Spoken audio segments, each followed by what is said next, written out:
Hola, muy buenas tardes a todos. Muchísimas gracias por acompañarnos hoy en esta nueva jornada del ciclo de conversaciones de invierno de Sala Galia. Ya estamos finalizando este ciclo que comenzamos hace un par de meses acá en esta sala, que es una sala de extensión de la Galería de Arte Bahía Utópica de Valparaíso. El objetivo de esta sala es ser un espacio donde se reúna el arte con otras disciplinas también. Acá en este lugar están durante el año diversos artistas haciendo residencias artísticas. Hoy día nos acompaña o nos sirve como telón de fondo de esta actividad la residencia Parasitar del artista Nemesio Orellana, que ustedes pueden conocer, apreciar. Él ha estado los últimos 2 meses trabajando acá en esta sala. Y el objetivo de este ciclo es poder ocupar este lugar, que es un lugar destinado a la creación artística, para conversar y reflexionar también acerca de otras disciplinas y otras actividades. Hemos tenido invitados del mundo de la filosofía, de la ciencia, del mundo de la ciudadanía, donde conversamos recientemente en la última vez sobre los ascensores de Valparaíso. Hemos tenido lanzamientos de libros, hemos tenido las presentaciones y las actividades de extensión de la misma exposición que nos acompaña, y hoy día es el turno de la literatura, con 2 grandes invitados que tenemos hoy, que son ambos escritores, ambos académicos, y que además han trabajado juntos mucho sobre el tema que nos convoca hoy, que es la figura del escritor Roberto Bolaño, y también sobre otros temas que están ahora ahí preparando para sorprendernos prontamente con otros trabajos. Carvacho Alfaro es académico, universitario, magíster en literatura latinoamericana, Carvacho. Sí. Escritor, autor de varios libros, de los clásicos de la miseria, sobre la literatura marginal en Chile, Crujido de mandíbulas, que publicó recientemente con nuestra editorial Narrativa Punto Aparte también, que son unos cuentos de boxeo, y muchos otros libros y también artículos académicos. Y por supuesto Nivaldo Acero también académico, doctor en literatura. Y además autor también de muchos libros en el ámbito académico, en el ensayo, pero también en la literatura. Es autor de ese fantástico libro que es Gol de Oro, y editor de Letra Revuelta, que es un libro sobre el estallido social, que publicamos también poquito después de el año 2022, que reúne además numerosos ensayos y artículos sobre el tema, y bueno, tiene también una amplia bibliografía. Y juntos han sido autores de este libro que nos acompaña hoy, que se llama ¿Qué hay detrás de la ventana? Arte, imagen, literatura, no quiero inventar. Letra, imagen, música y arte por Roberto Bolaño. Es un libro que se publicó conmemorando o en el año en que se cumplían 20 años de la muerte del escritor Roberto Bolaño, claro, que se cumplían 60 años de su natalicio. Sí, 60. Sí. 70 años de su natalicio, y además 25 años de la publicación de este libro, que yo lo traje de mi biblioteca, que es Los Detectives Salvajes, que salió el año 98. Es un libro muy antiguo, como ustedes verán, está viejito, y además, que le comentaba a Carvacho, comprado en la antigua librería Orellana de Valparaíso, que ya ni existe, así de antiguo es. Pero este libro también coincidió con ese momento importante, que es un momento importante dentro de la literatura, no voy a decir chilena, yo creo hispanoamericana, eso lo vamos a hablar con ellos también. Y este libro convocó a alrededor de 60 personas bolañistas, diríamos, lectores, estudiosos, académicos, que crearon en torno a la figura de Bolaño. Cuando digo crearon, me refiero a que hay distintos materiales en este libro, y esa es una característica del trabajo que hacen Carvacho Alfaro y Nivaldo Acero, que es no quedarse únicamente en el texto, sino también convocar otras disciplinas o expresiones artísticas, que incluso van hasta lo multimedial, porque incluye un libro muy especial que incluye código QR, una inteligencia artificial por ahí, y hay diferentes acercamientos y miradas a este escritor, que me parece muy interesante como trabajo, y me gustaría abrir esta conversación sobre la figura de Roberto Bolaño precisamente preguntándoles un poco sobre este libro, porque de estas grandes figuras de la literatura, del arte, de la cultura, generalmente, ¿qué se escribe? Se escribe una biografía, ¿no? Se escribe la historia, o se escribe una apreciación literaria, un ensayo, digamos. Trabajamos sobre esto. Lo que ustedes hicieron aquí fue convocar a crear en torno a la figura de Bolaño. No a hablar directamente de él, sino a crear en torno a él. Y por eso me gustaría un poco que nos contaran, nos introdujeran en esta conversación, hablando acerca de eso, cuáles son los materiales que componen este libro y cómo se habla de alguien como Bolaño sin hablar necesariamente de su obra, sin de explicar su obra o su biografía. Sí, bueno, en primer lugar, muy buenas tardes a todos los presentes. Muchas gracias a Marcela también por la invitación, un lindo espacio. Yo una persona que no conocía la galería, así que estoy muy encantado con este lugar. Bueno, mientras vamos conversando, vamos a ir pasando ahí un par de ejemplares para que puedan echar un vistazo, un poco al libro también, interactuar con él, porque la intención principal siempre fue salir un poco de, como tú decías, del tradicional libro academicista conmemorando, ¿cierto?, a un autor tan importante como Roberto Bolaño.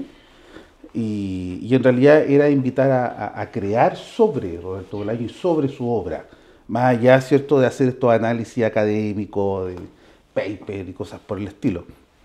Esta idea más o menos surge como en el 2022. Con Ibaldo, bueno, ya nos conocemos hace harto tiempo, hemos trabajado juntos en la universidad. Y de ahí más o menos surge la idea de ir armando un proyecto en torno a la figura de Bolaño, pero que no cayéramos en el clásico libro de ensayos. Eso hizo pensar más o menos un poco la problemática del objeto libro, de que se vaya más allá del texto, como tú bien dices, y que en realidad pudiéramos abordar otras materialidades, ¿cierto? Desde la ilustración, desde la pintura, el dibujo, la música, ¿cierto? El videoarte. Y ahí más o menos fuimos tratando de plasmar un poco un proyecto conmemorativo, como tú bien dices, por obviamente su natalicio, por los 25 años de Detectives Salvajes, que para nosotros la obra cumbre, y obviamente también por su fallecimiento, ¿cierto? Entonces, todo giraba en torno como al 2023 como un año icónico en Bolaño. Ahí entonces empieza el desafío, así como, bueno, no la vamos a hacer los dos solos, sino que en realidad hay que integrar a una gran cantidad de gente y colaboradores, ¿cierto? De los infrarrealistas en México, ¿cierto? Pasando por escritores y artistas españoles, llegaron cosas hasta República Checa. Entonces, de alguna forma empezamos a invitar gente, de hecho invitamos, ¿cuánto? Como 200 personas más o menos. Más o menos, sí.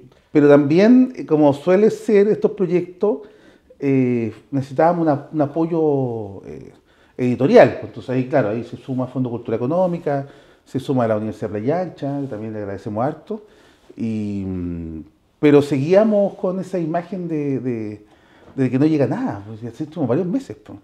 Y un poco con angustia porque se nos acercaba el 2023 y no llegaban cosas, y ahí, siguiendo un poco a Aníbaldo, que es bastante cabalero, como futbolero que es, tratamos de hacer un viaje iniciático y nos fuimos a Quilpué. Yo soy de Quilpué.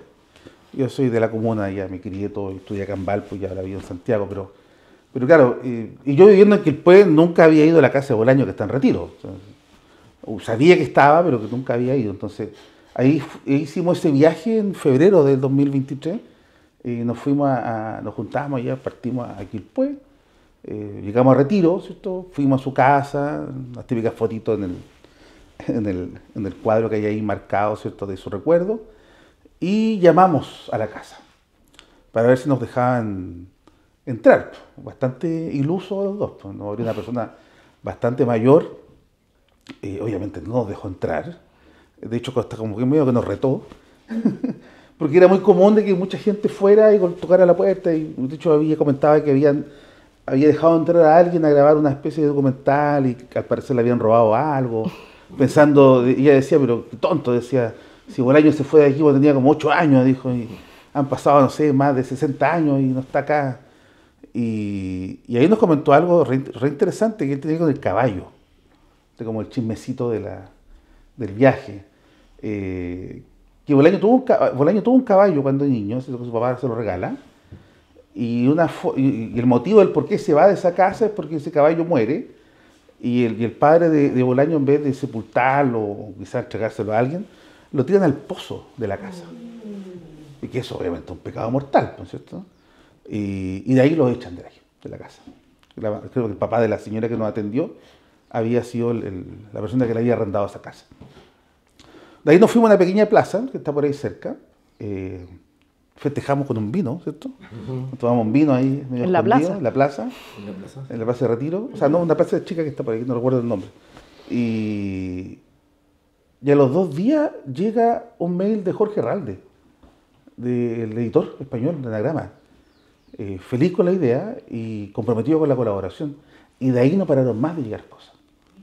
Nos llegó foto inédita, nos llegó una carta, ¿cierto?, de una expareja, amiga de Bolaño mexicana, nos llegó, ¿cierto?, documentación. O sea, pues, de ahí empezó a fluir el trabajo así como una cuestión muy bonita y que obviamente, siguiendo tu idea cabalística, le asignamos obviamente a ese viaje como el ente fundacional. Pues, entonces, y ahí no paramos más de trabajar. Pues, entonces eso fue bastante bonito, pero también fue complejo porque el proyecto que nosotros pensábamos en un comienzo en grande, que después lo tuvimos un poco en duda, se empezó a crecer de tal manera que del libro que estaba pensado en 200 páginas terminó casi en 400. Entonces o sea, no se nos escapó de las manos, pero sí fue bastante fructífero. Entonces, como les comentaba, la idea nunca fue hacerlo desde el punto de vista academicista, que te mandaran papers, sino que en realidad era que a través de la figura de Bolaño, artistas, escritores, ¿cierto?, pintores, músicos pudieran crear. Entonces, por eso el libro también es bastante multimedial, ¿cierto? Se escapa de lo normal porque tiene muchos códigos QR en los cuales uno puede ver video arte, puede escuchar música. De hecho, el grupo Conejo compone una canción especialmente para el libro, ¿cierto?, sobre Bolaño. Entonces, de alguna forma, y que ha sido también bonito para nosotros, porque seguimos trabajando con Nivaldo en otros proyectos, ha sido un poco la línea de creación, ¿cierto?, de armar estos libros, objetos, muy coloridos, pero también con muchas formas distintas de abordar la literatura. ¿Ya? No sé si querrás aportar algo más. No, es difícil estar a la altura del relato. Yo creo que lo único que faltaría agregar es que sí, yo creo que se nos escapó de las manos el proyecto. Siendo honesto, primero, disculpe, no la había saludado, un gusto estar acá. Muchas gracias, Marcela, por la invitación. Muy bonito lugar y muy bonita audiencia también. Nosotros tuvimos la suerte de presentar el libro en muchos lugares. Y yo creo que en los lugares más emblemáticos dijimos un par de veces lo mismo. Hay tantas formas de llegar a la cárcel y bien indignas, ¿cierto? Y yo le decía a Carpaccio, en esos momentos oscuros que tuvimos económicamente hablando, porque en un momento la editorial nos dijo, nosotros llegamos hasta acá, y de ahí para allá usted tiene que hacerse cargo. Y eso significó, en términos económicos, un problema mayor para ambos. Pero yo le decía a Carpaccio, después lo dijimos un par de presentaciones, hay gente que llega por vender droga a la cárcel, por sacar un libro, sería de lo más digno. O sea, así como que lo tomamos por ese lado, dijimos, no sería finalmente algo tan terrible, claro, llegar, ser detenido, sería épico al calabozo por no haber pagado una de las cuotas del crédito en los que nos tuvimos que justamente meter. La verdad es que fue una aventura el libro. Yo creo que toda esta parte así como de los procesos de una obra no deberían quedar tan escondidos, porque hay cuestiones que son fascinantes en lo que se vive y que pueden ser tan importantes como el producto mismo. Nosotros la pasamos bien, mal y muy bien, pasamos por todos los estados de ánimo, tuvimos que lidiar con una serie de situaciones. El libro sale un día antes que yo tenía la primera presentación del libro en Francia, en la Sorbona, y justamente en la Embajada de Chile en Francia, y no salía el libro, y nos íbamos con mi señora al otro día, y fuimos a esperar el libro a la imprenta, al pie de la vaca, Y estuvimos ahí, a la guaite, a propósito que estamos en 18, a la guaite, al lado de la máquina, así, tal cual, hasta que empezaron a salir los primeros libros. Y eso fue un hito de vida, haber visto salir este hermoso libro y tan difícil de producir. En ese momento fue uno de esos hitos que no se olvida nunca más. Bueno, el título de este libro que hay detrás de la ventana es la última frase de este libro, que es Los Detectives Salvajes, que como les dije, coincidió este libro, ahí está, que hay detrás de la ventana, ahí, las últimas páginas del libro, y que coincidió con este acto conmemorativo que reunió a tanta gente, ¿eh? Yo creo que de todos esos 200 que ustedes contactaron, algunos se quedaron con las ganas de estar, de hecho, porque... De hecho, nos pasó en Argentina. Lo presentamos en el Malva, en el Museo de Arte Latinoamericano. Y claro, invitamos a mucha gente, de varios países. Y bueno, muchos no, ni siquiera respondieron, un no, gracias.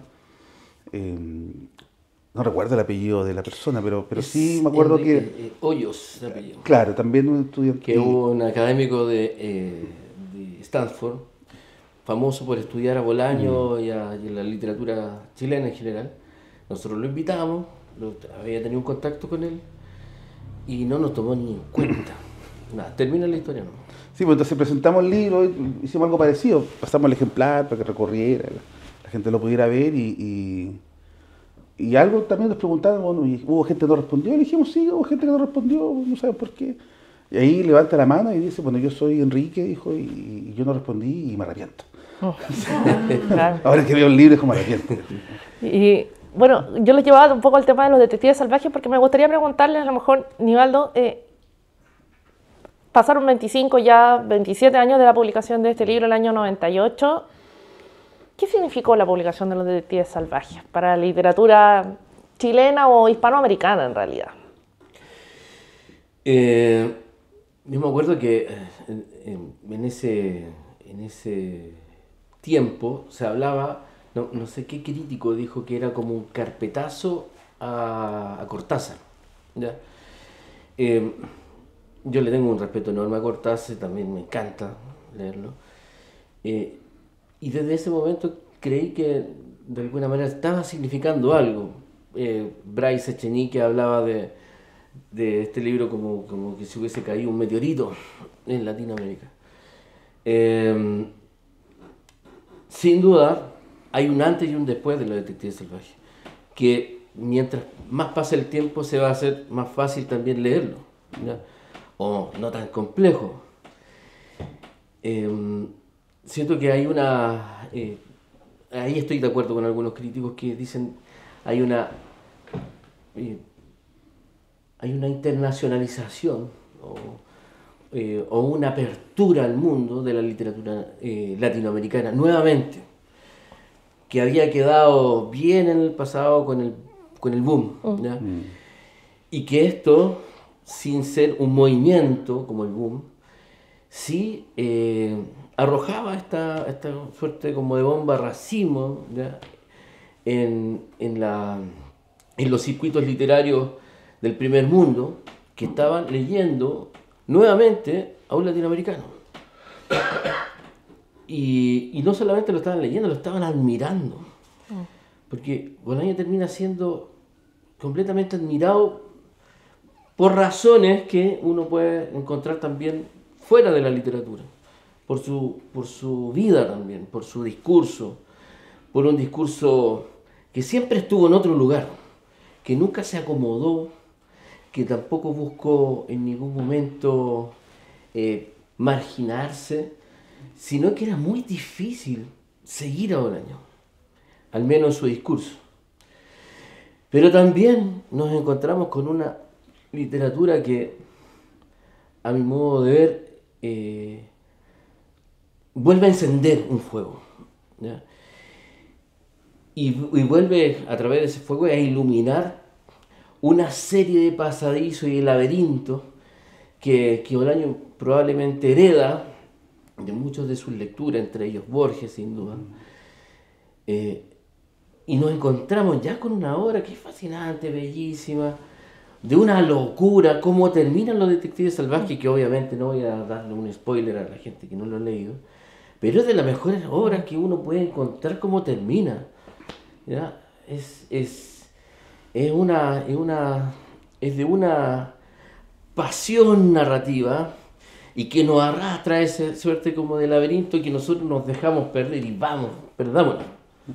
No me interesa dónde me va a llevar este muchacho todavía. Tenía 46 años cuando salió más o menos Los Detectives. Los Detectives además le llega el aviso a Bolaño de que había sido aceptado por anagrama el mismo día que muere su gran amigo Mario Santiago, el mismo día. Entonces, eso de caballero no es solamente vinculado con el fútbol. Yo creo que hay quienes tenemos cierto olfato y que las cuestiones no son al azar y que tienen algún significado, casi siempre poético. Ese era Lima, ¿no? ¿Lima? Sí, ese era en el libro, claro, es Ulises Lima. Ulises Lima. Y en la vida real, Mario Santiago. Mario Santiago. De hecho, es un pequeño homenaje. Esto de letra, Sí, imagen, música, arte, es Lima. Nosotros quisimos homenajearlo de una manera así bien sutil a Mario Santiago, que es el gran maestro. Sí. Ya, de Roberto Bolaño es el gran maestro. De hecho, el epígrafe que muchas veces la gente cita como Bolaño, que es el epígrafe de Detective Salvaje de Mario Santiago, ¿cierto? Del tren del delirio, ¿cierto? De hecho, Ahí está. me encanta, me lo va a tatuar un día, en la espalda. ¿Vas? Se me perdió. Parece que tú tienes otra edición. Sí, está en la otra edición, pero que aquí tiene el Lauri. Es Ese es vivir el pirata. sin temor, Eso, vivir sin timón y en el delirio. Ahí está. Eso. Y bueno, es sin duda es el gran referente. ¿Ya? En una de las entrevistas que le hacen a Bolaño, él dice: yo he conocido a poetas grandes, pero realmente grandes. Y de todo eso, el más grande es Mario Santiago. No es algo menor. Fundamentalmente por su actitud. Mario Santiago muere atropellado en el DF porque era un tipo que funcionaba en la calle como funcionaba en la vida. O sea, sin ningún tipo realmente de temor, ningún tipo de autocontrol, de autocuidado prácticamente, sin duda. ¿Sí? ¿Ya? Y mira los poetas. Y es reconocido por los propios infrarrealistas como el más grande justamente de aquel movimiento. ¿Ya? Ni siquiera Bolaño es el gran faro de los infrarrealistas en México, es Mario Santiago. Retomando, Carvalho, un poco lo que decía Aníbaldo recién sobre cómo Bolaño se convierte en esta figura. No deja de llamar la atención que a lo mejor es algo que él nunca había querido, ser una vaca sagrada de la literatura, como usamos este concepto para estas figuras que son referenciales y de alguna manera intocables también en todas las literaturas, ¿no? Tal vez uno piensa que no hubiese querido él ese espacio, ¿no? De hecho, él habla siempre como de poetas medio o de escritores en su obra marginal. El mismo Los Detectives Salvajes van en busca de una poeta perdida, claro, en 2666 también Archibaldi, como sus referentes son estos escritores que están un poco fuera, ¿no? del mainstream, si uno quiere. ¿Cómo de alguna manera se convierte hoy Bolaño, ya después de todo lo que pasó, después de la publicación de este y otros libros, en una vaca sagrada de la literatura? Sí, porque es que el concepto de vaca sagrada siempre es despectivo. Sí. ¿cachai? Pero se usa mucho. Se usa muchísimo. De alguna manera para polemizar también. Y yo creo que más que considerarse una vaca, o sea, más que estar dentro de esa categoría de vaca sagrada, yo creo que de alguna forma pone en juego ese concepto, porque todo el rato lo estuvo usando para denostar, pero también para burlarse, entre comillas, pero al mismo tiempo él trata de poner a sus propias vacas sagradas escondidas en sus libros. O sea, que aparezca de repente Pessoa Belli en Estrella Distante, que aparezca el mismo, De Roca, el mismo Parra, que para él era súper importante, y ponerlo siempre a la palestra y decir, estas son de alguna forma mis propias vacas sagradas. Yo creo que hoy en día, más que una vaca sagrada, es como una voz de apertura, como decía Nivaldo, para otros autores escondidos. Entonces, yo he visto mucho, me pasa en la universidad cuando vemos en narrativa chilena algunas cosas de buen año, cómo a través de sus cuentos, a través de sus novelas, mis propios alumnos van a otros autores. Entonces sirve como una puerta hacia otras voces, y que muchas veces, bueno, están perdidas, obviamente están escondidas.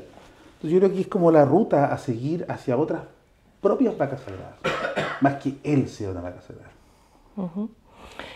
Cuéntame, me quedo contigo, un poco el texto que escribiste en este libro, no me acuerdo del título, pero es como Sobre box. Es sobre boxeo, Sí. desde una perspectiva pugilística, creo que es como el último round con un verdadero salvaje. No me recuerdo exactamente el título, pero es un poco eso.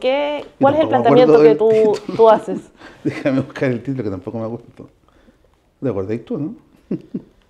Sí, era como 13 rounds con Sí, el último salvaje. El último salvaje. Algo así. Sí, traté de hacerlo como un juego en realidad, porque lo que pasa es que, claro, como estaba el dilema de no caer en lo academicista o en lo ensayista, traté de hacer un juego. A mí me gusta mucho el box, o sea, practiqué, pero un poquitito, así, en Quilpué, cuando todavía dejaban practicar, porque ahora se puso prohibido el boxeo, entonces están preocupados, ¿cierto? Entonces, claro, de esa práctica deportiva después me rayé con los libros de boxeo que me gusta ir coleccionando, y hasta que, claro, pues con Bolaño de alguna forma hay ese vínculo boxeril, ¿cierto? No solamente con sus frases, sino que también con la imagen de él como este poeta narrador, ¿cierto? Que soporta los golpes de la crítica literaria o de sus colegas, ¿cierto? Literatos celosos de su obra. Entonces, claro, quise hacer un poco el juego de cómo es enfrentar a esta voz narrativa gigantesca como Bolaño desde una posición pequeñita como es mía, ¿cierto? Y ubicado, ¿cierto? Como un lector quilpueíno. Yo lo leí en adolescente en Quilpué, entonces, en un rincón de Chile y del mundo, entonces, muy rincón.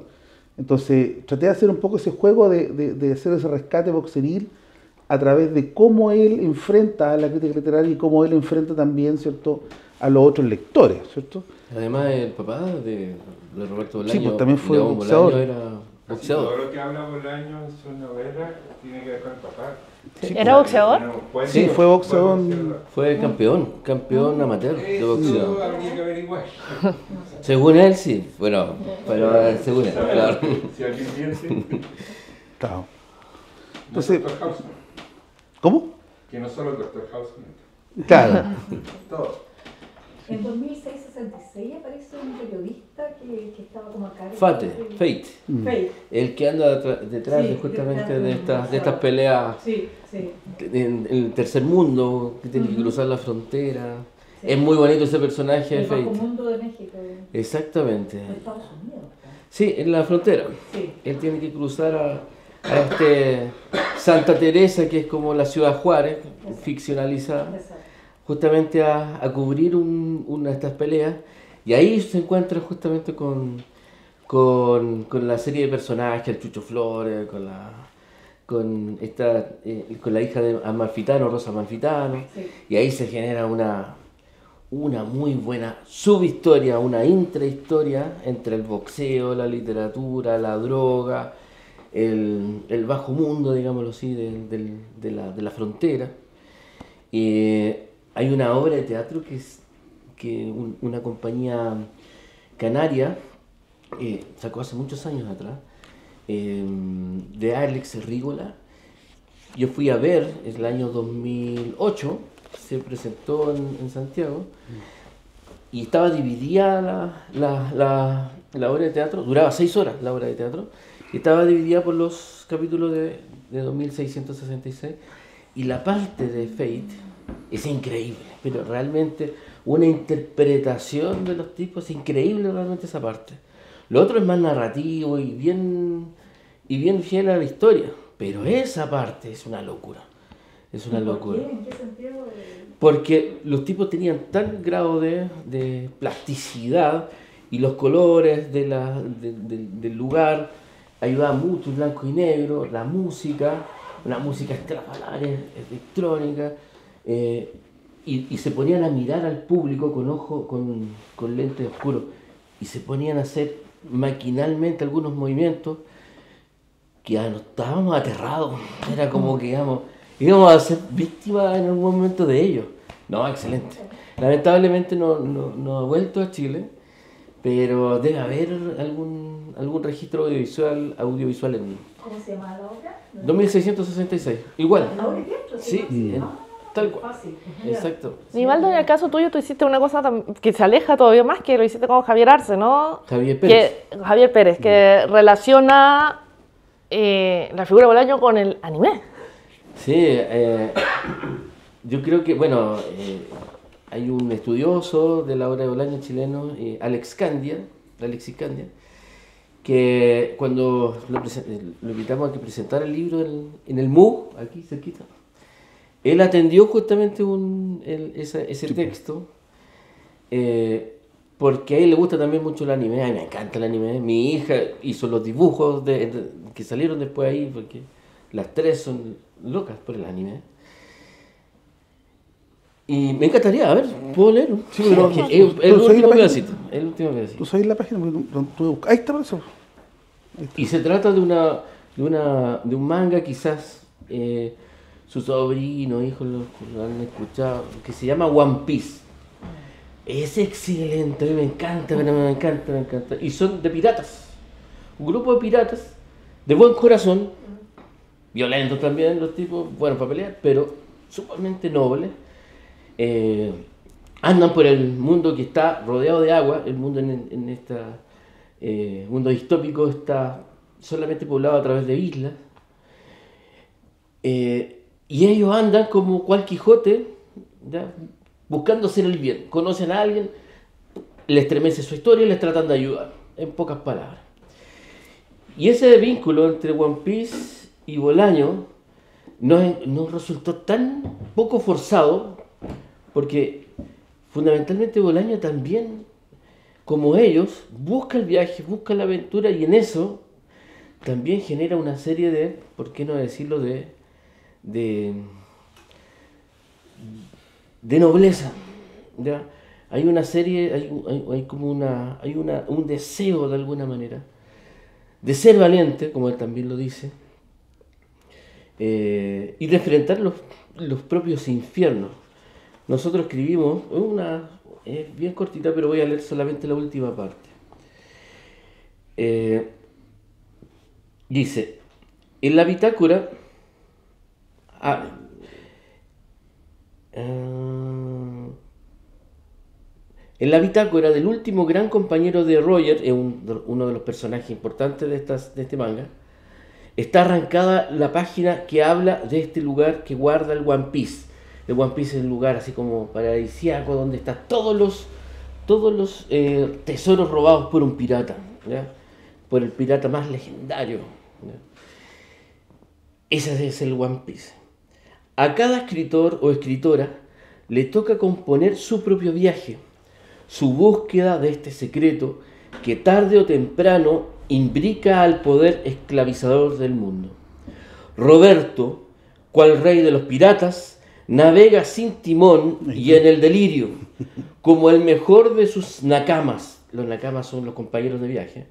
Como el mejor de sus nakamas, Santiago Di Mario, tatuado a fuego como el venturoso navegante del mundo antiguo, Ulises de Ítaca, a quien le señaló en una carta de navegación: el trecho que recorrimos juntos de alguna manera es historia y permanece.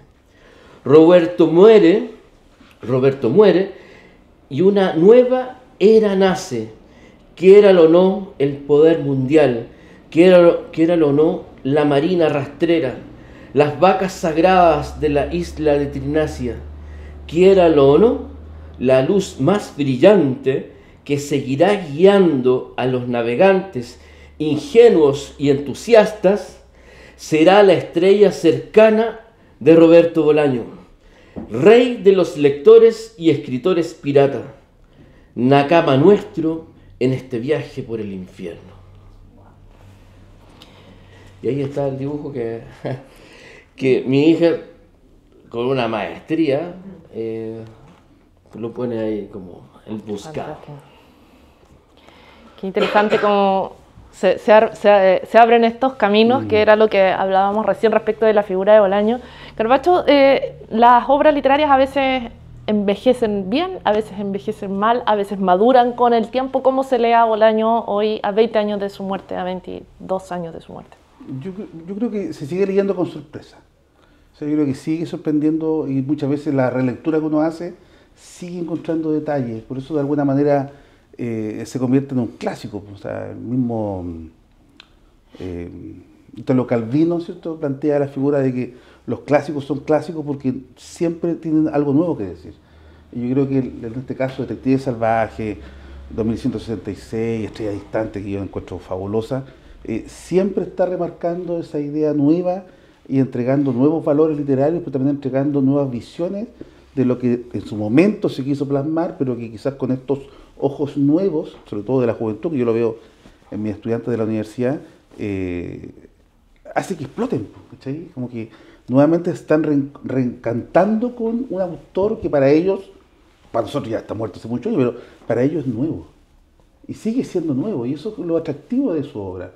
Entonces, Los Detectives Salvajes, el joven de 17 años, ¿cierto?, y mi alumno de 21 se sigue identificando con García Mayo, quieren ser poetas, quieren recorrer Santiago, quieren pegarse en Viajito a Valparaíso, ¿cachai? Están buscando estos poetas perdidos, o sea, de alguna manera van construyendo su propia historia a través de la representación de los personajes de Bolaño. Entonces, yo creo que sigue siendo no solamente vigente, sino que también sigue generando nuevos intereses en esta juventud.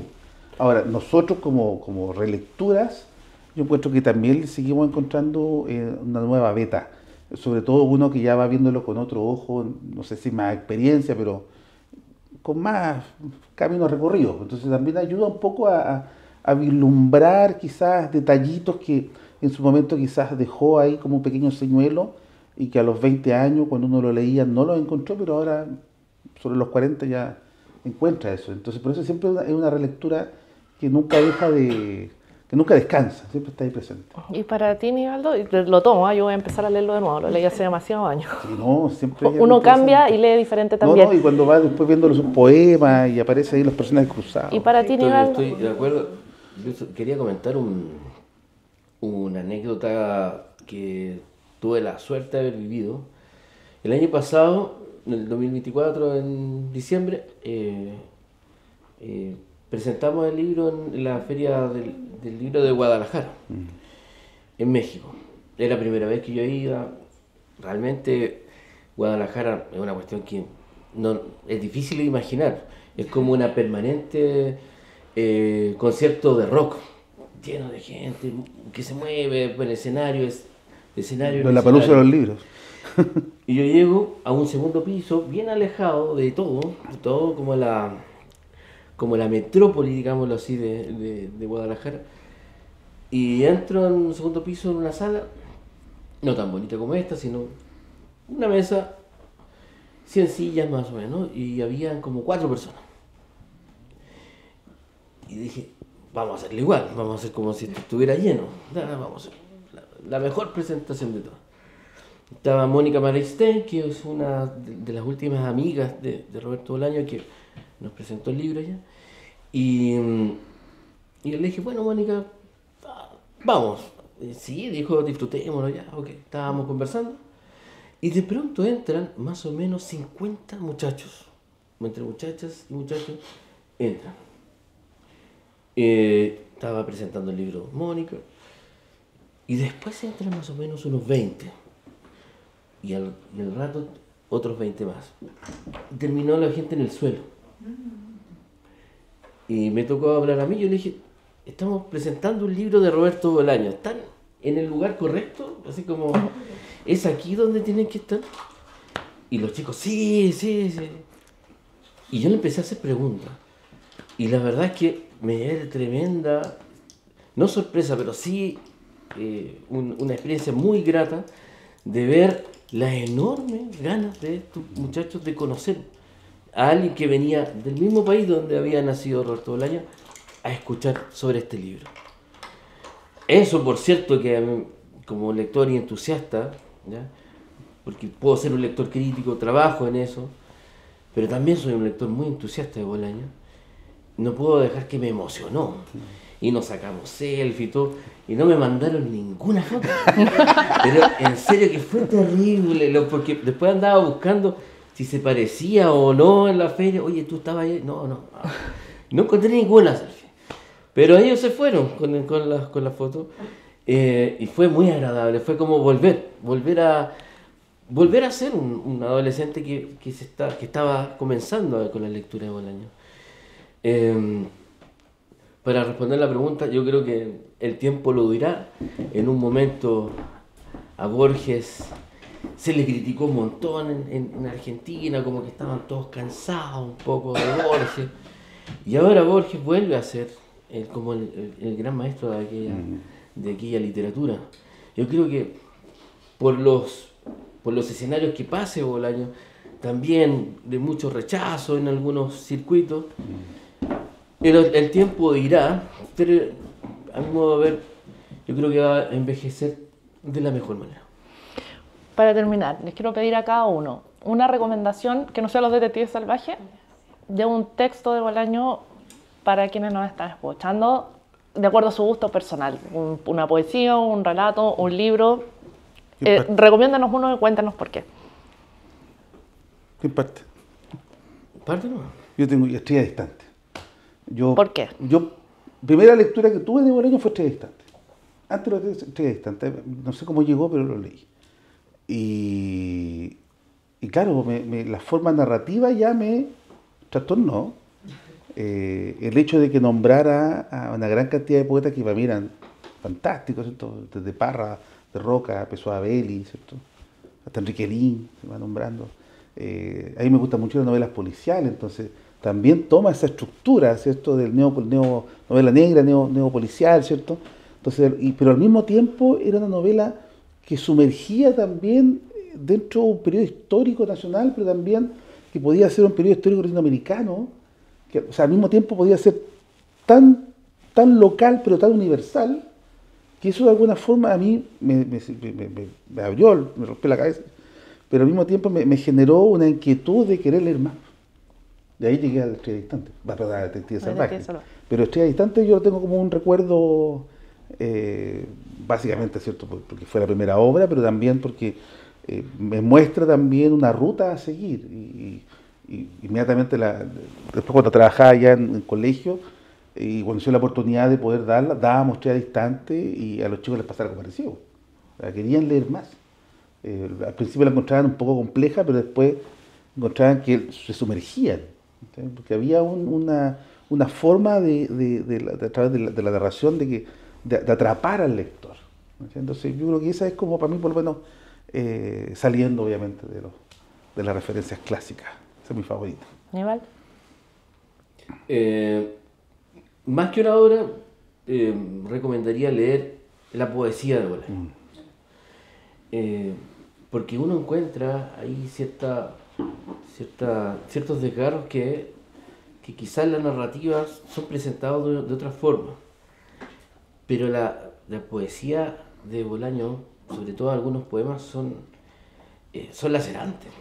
Es como si uno estuviera leyendo y derritiéndose de alguna manera, o estar de alguna manera sufriendo corporalmente lo que vivió el poeta, porque la poesía es muy testimonial también.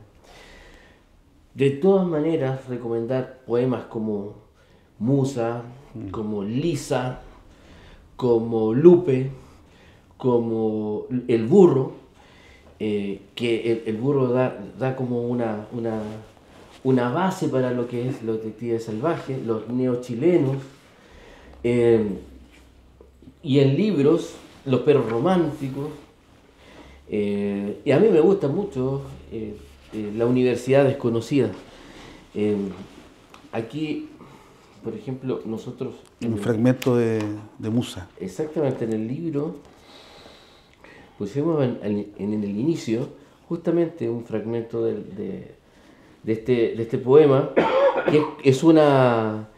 digámoslo así, es una lectura, es una escritura espejo de los 20 poemas de amor de Neruda. De hecho, tienen la misma estructura y como empiezan como a pimponear de una manera bastante más, a mi modo de ver, más bella. Esas son... Léelo. Esta es mi hija también, nuestra hija más pequeña. O sea, ahí salió toda la familia, porque no teníamos ya muchos recursos de la lectura. Dice, la última parte de Musa.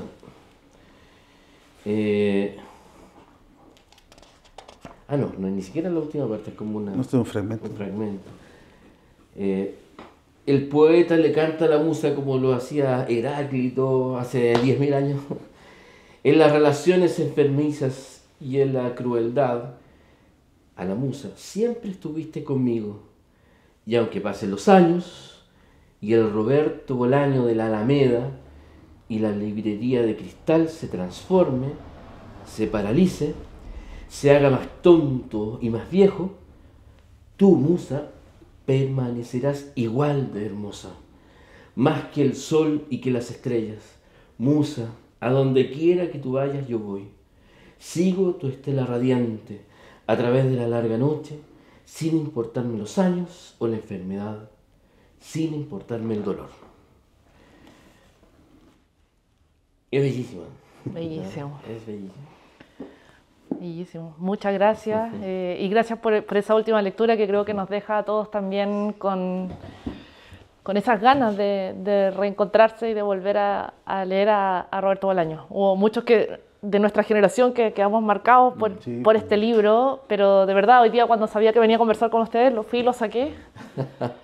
Y dije, no, tengo que volver a leerlo. Algo ha pasado y volver a leer esas poesías que en esa época, en los 90, circulaban así medio en fotocopias, medio de forma artesanal, pero es un buen momento para volver a leer a este gran escritor. Quiero agradecerles, Nivaldo, Carvacho, por haber vinieron a Valparaíso a esta actividad y por abrir esta lectura sobre Roberto Bolaño, que es uno de nuestros más grandes escritores, internacionalmente reconocido y de verdad tal vez uno de los más originales y más vanguardistas de los que hemos tenido por lo menos en los últimos años. Así que muchas gracias. Tenemos una pregunta. Muchas gracias, interesante. Hiciste una referencia a Cortázar. ¿Qué es lo que tiene? ¿Cuál es el vínculo? No entiendo bien el vínculo. Como desde la narración, ¿ya? Yo hacía este recuerdo de que hubo críticos que mencionaban que venía Bolaño justamente como a caer sobre toda esta tradición de una narrativa particular que respondía también a un momento. Pero yo creo que no era, como lo señalé, no era la más afortunada de las críticas. Porque también Bolaño era un lector de Cortázar. Decían que, por ejemplo, este cuento que tiene justamente con su padre, León Bolaño, Últimos atardeceres en la tierra, que es un cuento de putas asesinas, era el mejor cuento escrito en Latinoamérica en los últimos 25 años y que era mejor incluso que Casa Tomada, también de Cortázar. Y ahí Bolaño como que le ponía paño frío a ese tipo de aseveración, ¿ya? Porque él también es hijo de una tradición lectora muy potente. Él no terminó la escuela. Llegó hasta segundo, tercero medio, no tengo el dato exacto. Y de Quilpué se fueron a Ciudad de México y allá no terminó tampoco. Y fue autodidacta, en serio. La mamá dice que lo veía pasar de su habitación al baño, que era lo único que salía, y estaba todo el día encerrado leyendo. Libros que conseguía, que se prestaban, que lo robaban, ¿cierto? Es famoso esto del robo de los libros. Como fuere, el tipo era estricto y extremadamente riguroso en esta carrera literaria que él se tomó en serio, siempre. ¿Ya? No fue algo así como medio cuneteado o así como por un placer. No, esto fue en serio desde siempre. Y Cortázar es parte, sin duda, de aquel imaginario. Pero con más fuerza lo es Borges, y él mismo lo dice. En Latinoamérica probablemente el narrador que más, de alguna manera, lo afecta positivamente, Borges, ¿ya? Pero no, ese era el alcance a Cortázar. Oye, una última anécdota ahora que hablabais de robar libros, en una presentación que hicimos con estudiantes universitarios, me acuerdo que Nivaldo remarcó mucho la idea de Bolaño, un lector, y robaba libros, y está bien que se roben libros. Se acabó la presentación y la muestra que estaba dando vuelta nunca más apareció. Fantástico. Así que no, genial. Sí. Fantástico. Genial. Pero un tremendo gesto literario. Sí, no. Genial. No te estoy mirando. Sí. No, ese tiene GPS. Siempre hay que tener cuidado. Así que muchas gracias. No, muchas gracias a ustedes por venir, gracias a ustedes por la participación. Un aplauso para Muchas gracias. nuestros Muy agradecido. profesores.